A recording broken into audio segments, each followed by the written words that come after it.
Guys, ఈ వీడియోలో మనము రిఫండ్ పాలసీ అంటే ఐఏఎస్ కోచింగ్ సెంటర్స్ క్లాసెస్ సరిగ్గా చెప్పకపోతే మనం రిఫండ్ అడగొచ్చా, దీనికి సంబంధించి మనం ఈ వీడియోలో డిస్కస్ చేసుకుందాము. సో కొంత ఏంటి అంటే దీంట్లో ఐఏఎస్ కొన్ని వీడియోస్లో నేను కూడా చూశాను. అండ్ ఐఏఎస్ ఫ్యాకల్టీ ముందు ఒకరు చెప్తే తర్వాత ఫ్యాకల్టీని మారిస్తే మనము రిఫండ్ అడగొచ్చు అన్నట్లు మాట్లాడారు. అలా కాకుండా కొన్ని అసలు పాసిబిలిటీస్ ఉన్నాయా? సో వాస్తవానికి కూడా రిఫండ్ పాలసీ అనేది group 1 group 2 UPSC coaching centres ఏదైనా కానీ అందరూ మెయింటైన్ చేయాలి. రిఫండ్ పాలసీ అనేది ఒకటి కంపల్సరీ. జాయిన్ అయ్యేటప్పుడు మనం క్లారిటీగా ఇది మా రిఫండ్ పాలసీ, ఇలాంటి సిచ్యువేషన్లోనే నేను రిఫండ్ ఇస్తామని చెప్పాల్సిన అవసరం ఉంది. కానీ ఎంతవరకు ప్రాక్టికల్గా ఇది వర్కౌట్ అవుతుంది అనేది మనం అర్థం చేసుకోవాలి. సో ఇప్పుడు ఈ యూపీఎస్సీ ఫ్యాకల్టీ ఎవరైతే ఉన్నారో, సో ఇక్కడ ఏంటి అంటే రెండు రకాలుగా ఉంటుందండి. ఎప్పుడు ఐఏఎస్ కోచింగ్ సెంటర్స్దే రాంగ్ చేస్తున్నారు, వాళ్ళు ఎప్పుడు డబ్బుల కోసం ఆలోచిస్తారని కూడా మనం ఆలోచించట్లేదు.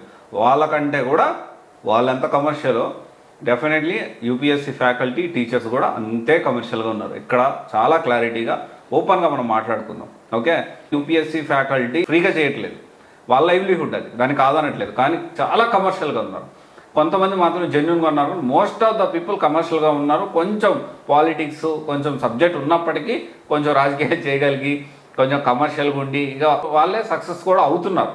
మేబీ డెఫినెట్లీ కొంత టాలెంట్ ఉన్న వాళ్ళకి, సబ్జెక్ట్ ఉన్న వాళ్ళకి కొంత యాటిట్యూడ్ అనేది ఉంటుంది.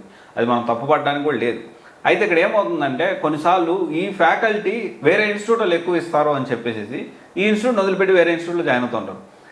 తస్మాత్ జాగ్రత్త ఇలాంటి ఇన్స్టిట్యూట్ వాళ్ళతో. ఒకవేళ జాయిన్ అవ్వడం తప్పు అని నేను చెప్పను, కానీ ఇలా జాయిన్ అయ్యే వాళ్ళు ఇక్కడ బ్యాచ్లు వదిలేసేసి ఇంకొక దగ్గరికి వెళ్తున్నారు, సగంలో ఇంకొక ఫ్యాకల్టీ మారుతున్నాడంటే ఇలాంటి ఫ్యాకల్టీని మాత్రం మీరు అసలు ఎంకరేజ్ చేయొద్దు. మీరు తప్పు పట్టాల్సింది ఇన్స్టిట్యూట్ని కాదు, ఫ్యాకల్టీని. ఆ ఫ్యాకల్టీని పబ్లిక్లోకి తీసుకురండి. మీకు దానికి సంబంధించి మీరు ఓపెన్గా చెప్పండి. ఇన్స్టిట్యూట్ ఇప్పుడు మీరు రివ్యూస్ ఇస్తున్నారు కదా, అదే రివ్యూస్లో పెట్టండి. దాన్ని బట్టి బేస్ చేసుకొని జనాలకు అందరికీ జాయిన్ అయ్యారు. ఓహో, ఈ ఫ్యాకల్టీ సగంలో క్లాస్ వదిలిపెట్టి ఇంకొక ఇన్స్టిట్యూట్లో జాయిన్ అవుతున్నారని అందరికీ తెలుస్తుంది. ఓకే, ఎందుకు అంటే మీరు కమిట్మెంట్ అయ్యారండి. మీరు ఫ్యాకల్టీ ఎవరైతే డబ్బులు ఇనిషియల్గా ఎంతో కొంత కమిట్మెంట్ అయ్యారు.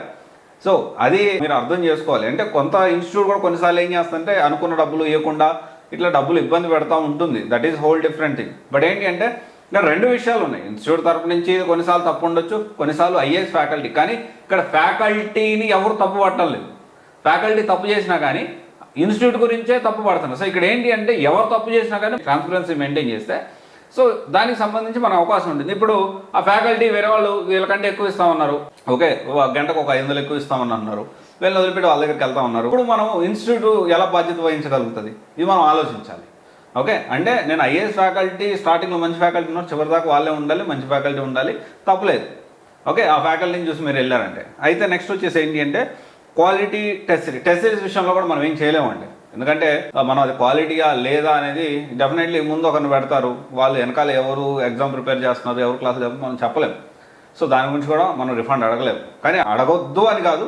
సో ఈ పాసిబిలిటీస్ గురించి మీరు తెలుసుకోమంటున్నా. అండ్ మెయిన్గా రెండు విషయాల్లో మనం రిఫండ్ అడగొచ్చు అండి. నేను నా పాయింట్ ఆఫ్ వ్యూలో ఇంకా వేరే విషయాల్లో ఏమన్నా రిఫండ్ అడగొచ్చో మీరు కూడా ఒకసారి ఆలోచించేయండి. సిలబస్ని ఆన్ టైం కంప్లీట్ చేయకపోతే రిఫండ్ ఇస్తారా? చాలా ఇంపార్టెంట్ పాయింట్ ఇది. సిలబస్ని ఆన్ టైంకి కంప్లీట్ చేయకపోతే రిఫండ్ ఇస్తారా? 1 మంత్ ఓకే అండి. కనీసం కొంతమంది 9 నెలలు అని చెప్పి 15 నెలలు చెప్తా ఉంటే సో ఇంకెప్పుడు ప్రిపేర్ అయ్యాలి, ఎప్పుడు అటెంప్ట్ చేయాలి, ఎప్పుడు వాళ్ళ లైఫ్లో ముందుకెళ్ళాలి. Okay, and proper schedule, this is very important. And ఇంకొకటి, ఈ ఐఏఎస్ ఫ్యాకల్టీ ఒక పాయింట్ నేను మిస్ అయ్యాను. కొంతమంది ఏం చేస్తున్నారంటే ఒక్కడే ఫ్యాకల్టీ, లేకపోతే 2 ఫ్యాకల్టీ, లేకపోతే 3 ఫ్యాకల్టీ మొత్తం అన్ని క్లాసులు చెప్తూ ఉంటారు. ఇలాంటి ఇన్స్టిట్యూట్ని బ్యాన్ చేసి పడేయాలి. ఎంత అన్యాయం అండి అది. And at the same time proper schedule. అరే స్కెడ్యూల్ ఉండదు, అరే మీరు కనీసం ఒక స్కెడ్యూల్ కూడా మెయింటైన్ చేయని వారు. మీరు గుర్తుపెట్టుకోండి, ప్రాపర్ స్కెడ్యూల్, కనీసం 1 వీక్ స్కెడ్యూల్. లీస్ట్ కేసులో మాట్లాడుతున్నాను నేను. వారం రోజులు కూడా if you are not able to provide 1 week కానీ 10 డేస్ కానీ స్కెడ్యూల్ ప్రొవైడ్ చేయలేకపోతే ఇలాంటి ఇన్స్టిట్యూట్స్ ఏ విధంగా మీకు ఆన్ టైం సిలబస్ కంప్లీట్ చేయగలుగుతుంది అనే విషయం మీరు అర్థం చేసుకోవాలి. అండ్ ఈ సినారియోలో కూడా ఖచ్చితంగా మనం రిఫండ్ అడిగేదానికి మీరు ప్రాపర్గా స్కెడ్యూల్ ఇవ్వకపోతే మా డబ్బులు మాకు రిఫండ్ ఇవ్వాలి అనే టర్మ్స్ అండ్ కండిషన్ అడగడంలో తప్పేం లేదు. ఈ 2 పాయింట్స్ మాత్రం ఖచ్చితంగా గుర్తుపెట్టుకోండి, very important.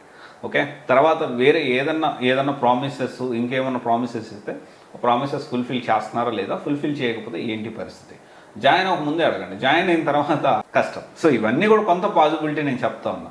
So most of the times ఒక్కసారి ఇన్స్టిట్యూట్లో ముందు సెలెక్ట్ చేసుకోకుండా ఏదో ఒకటి కొన్ని యూట్యూబ్లో వీడియోస్ చూసేసి లేకపోతే నేను చెప్పిన మాటలు వినేసేసి లేకపోతే లోకల్లో తిరుగుతూ ఉంటారు కొంతమంది. అబ్బా ఆ ఇన్స్టిట్యూట్ బాగుందిరా, అబ్బా ఈ ఇన్స్టిట్యూట్ బాగుందిరా. వాళ్ళు స్టూడెంట్లే కాదు, పెయిడ్ ఆర్టిస్టులు. ఈ పెయిడ్ ఆర్టిస్టులు మన అశోకనగర్లో తిరుగుతూ ఉంటారు చాలామంది. సో వీళ్ళందరూ ఏంటంటే ఆ ఇన్స్టిట్యూట్ బాగాలేదు, ఈ ఇన్స్టిట్యూట్ బాగుంది, ఈ ఇన్స్టిట్యూట్ బాగాలేదు, ఆ ఇన్స్టిట్యూట్ బాగుంది ఇలా చెప్తా ఉంటారు. సో దీనికి సంబంధించి ఏంటి అంటే వీళ్ళు కూడా మీరు క్రాస్ వెరిఫై చేసుకోండి. ఓకే, వాళ్ళు చెప్పిన దాన్ని నేను ఇగ్నోర్ చేయమనట్లే, వాళ్ళు చెప్పింది నిజమా కాదా క్రాస్ వెరిఫై చేసుకోవాల్సిన అవసరం మీకుంది. ఓకే, దాన్ని చూసేసి గుడ్డిగా నమ్మి మీరు డెసిషన్ తీసుకోవద్దు.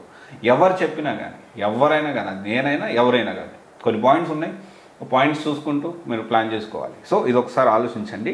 అయితే ఈ 2 విషయాల్లో ఐఏఎస్ కోచింగ్ సెంటర్స్ని రిఫండ్ అడగొచ్చు అని నేను అనుకుంటున్నాను.